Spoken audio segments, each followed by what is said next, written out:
Hello students, তোদের already চলে এসছে জেনপাস ইউজির পরীক্ষা। যদিও এটা আমার খুব নিজের পার্সোনাল ফোটে নয়, বাট স্টিল তোদের কাছে লজিক্যাল রিজনিংয়ের দু একটা ক্লাস আমি নিতে গিয়ে তোদের অপরিসীম ভালোবাসা এবং তার সাথে সাথে কিছু ভরসা, তাই জন্য আমার মনে হয় কিছু পরীক্ষার আগে ক্রিটিক্যাল জাংচার আছে বা ক্রিটিক্যাল কিছু প্রসিডিওর আছে যেটা কিন্তু তোদের মনে রাখা উচিত বলে আমার মনে হয়। প্রথম কথা হচ্ছে, এক্সাম হলে যখন যাবি তার আগের দিন বিকেলবেলার মধ্যে সমস্ত ফিজিক্যাল বিলঙ্গিং নিয়ে নিস। ঠিক আছে? সমস্ত ফিজিক্যাল বিলঙ্গিং মানে ফর এক্সাম্পল যদি বলে যে অ্যাডমিট কার্ড, আইডি কার্ড, এগুলো কিন্তু সব নিবি। ঠিক আছে? আইডি কার্ড এইসব কিন্তু নিয়ে যাবি। যদি ফটোগ্রাফ বলা থাকে সেটা নিবি অ্যাজ পার ইনস্ট্রাকশন। ঠিক আছে? পরীক্ষা হলে তোর পরীক্ষা যখন, সেখান থেকে জেনারেলি বলা হয় 1.5 ঘন্টা আগে পৌঁছতে। Do not make any unnecessary delay. না, নো ডিলে প্লিজ, অ্যাভয়েড করিস। No delay allowed. পরীক্ষা হলে না ঢুকতে দিলে সেটা একটা আলাদা হেডেক, হয়তো বলে ঢুকতে দিল, বাট যদি না ঢুকতে দেয় তখন কিন্তু একটা অন্যরকম গন্ডগোল তৈরি হয়, মানসিক প্রেসার তৈরি হয়, পরীক্ষা কিন্তু খারাপ হয়ে যাওয়ার সম্ভাবনা থাকে।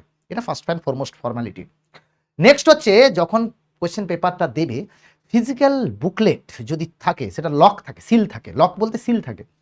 যতক্ষণ না ইনভিজিলেটর অ্যানাউন্স করছে যে you can open your booklet, ততক্ষণ বুকলেটটা ওপেন করবি না।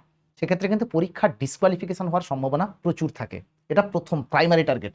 So do not open the seal, do not open seal, এটা কিন্তু ম্যান্ডেটরি। ঠিক আছে? Do not open the seal till announcement, এটা কিন্তু খুব ম্যান্ডেটরি, টিল অ্যানাউন্সমেন্ট। ঠিক আছে? সেকেন্ড জিনিস সেটা হচ্ছে যে, যদি কোনো কারণে রোল নাম্বার ভুল করে থাকিস, ডব্লিউবিজেতে এক দুজনের হয়েছে আমি জানি, যদি কোনো কারণে রোল নাম্বার ভুল স্ট্রাইক হয়ে গেছে ওএমআর সিটে ইত্যাদি ইত্যাদি, সেই ক্ষেত্রে কিন্তু একটা প্রবলেম ক্রিয়েট হয় যে তুই কিন্তু নতুন করে ওএমআর সিট পাবি না। তাই be careful while fulfilling your roll number and credential. ঠিক আছে? ক্রেডেন্সিয়ালে কিন্তু কোনো ভুল যেন না হয়, সেটা বেটার। যদি কোনো কারণে ভুল হয়ে যায়, ক্রেডেন্সিয়ালে নো মিস্টেক পলিসি, কিন্তু এখানে ভুল হলে তোর ইভ্যালুয়েশনে খাতা কিন্তু আটকে যাবে। প্লাস কোয়েশ্চেন সিরিজ ABCDEFG যা যা থাকবে সেইটা কিন্তু ঠিক করে বাবল করবি, না হলে কিন্তু কম্পিউটার অটোমেশন প্রসেসে তোর ইউনিভার্সিটি ভ্যালুয়েশনের সময় সেটা কিন্তু আটকে দেওয়া হবে, তার রেজাল্ট ইনভ্যালিড দেখাবে।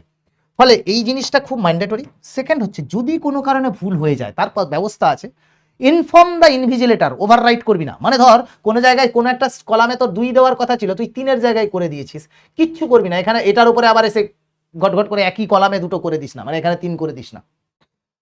ইনভিজিলেটরকে ডাকবি, স্ট্রাইক করে কাউন্টার সাইন না করলে কিন্তু তোর খাতাটা স্টিল ইনভ্যালিড হয়ে যাবে। তাই if mistakes go to invigilator, এটা কিন্তু খুব mandatory. If mistake happens ask invigilator. If mistake happens ask invigilator. ঠিক আছে? Ask invigilator. আচ্ছা, কোয়েশ্চেন যদি একদম 100% কনফার্ম হয় তাহলে ওএমআর বাবল করবি এবং সঙ্গে সঙ্গে করবি। So if confident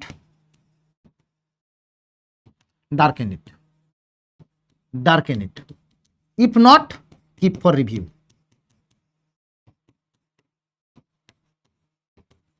R OMR সিটের বাবল কিন্তু বাবু, এই যে গোলটা থাকে, এই বাবলটা কিন্তু পুরোটাই ভরতে হবে।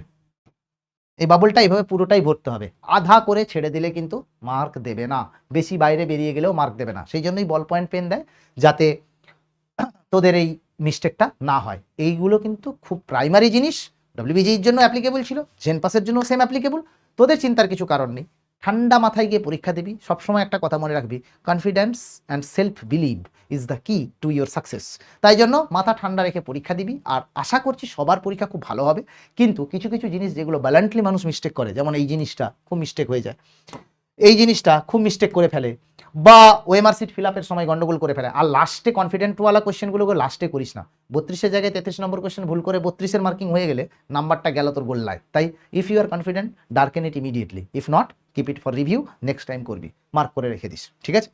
ডিলে করিস না এক্সাম হলে। আর সমস্ত কিছু যা ফিজিক্যাল ডকুমেন্ট লাগবে সেগুলো কিন্তু সব কটাই নিয়ে যাবি। All the best guys. আশা করছি জেন পাস তোদের সবারই ভালো হবে। আর আমি হয়তো বিরাট কিছু সাবজেক্ট ওয়াইজ কন্ট্রিবিউট করতে পারবো না, বাট আমার শুভেচ্ছা ভালোবাসা অ্যাজ এ টিচার তোদের প্রতি চিরকাল থাকবে। And seriously chase your dream, যেটা যা হতে চাস তাই হোক। নাম্বার সবসময় একটা কথা মাথায় রাখবি, পরীক্ষার প্রশ্ন যদি কঠিন হয় তাহলে সেটা সবার জন্য কঠিন, সুতরাং ঘাবড়ানোর কিছু নেই। যদি ইজি হয়, সবার জন্য ইজি, তাহলে সেখানে তোকে বেশি স্কোর করতে হবে। সুতরাং কোয়েশ্চেন মাপিক ওখানে কি ডিসিশন সেটা তোর উপরে, বাট আমি চাইবো সবাই মাথা ঠান্ডা রেখে মা বাবার আশীর্বাদ নিয়ে পরীক্ষা ভালো করে দিয়ে। All the best guys, tata, bye bye.